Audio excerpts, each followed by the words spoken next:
क्या खा रही हो? अभी ठीक। नाश्ता कर रही हो? तो रोजा नहीं रखा? क्यों? दिल नहीं कर रहा था। तो बुरी बात होती है रोजा रखते। अच्छा, तो स्कूल नहीं गई? नहीं। क्यों?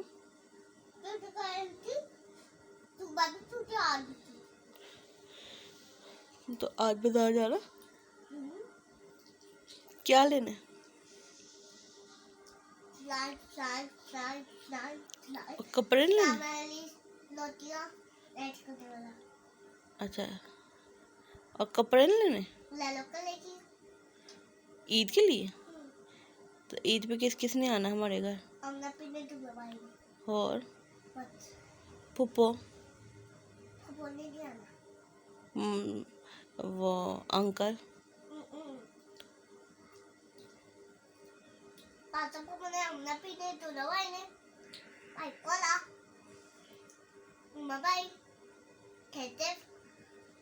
आर्या, मैक, बली फुप्पो आशा पप्पो, और खाला?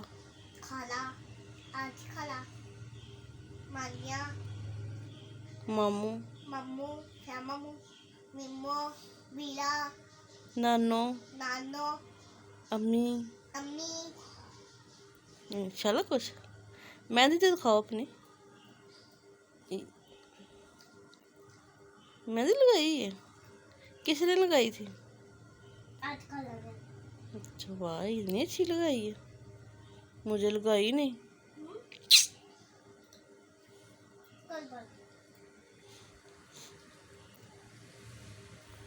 Okay, bye bye. Bye bye.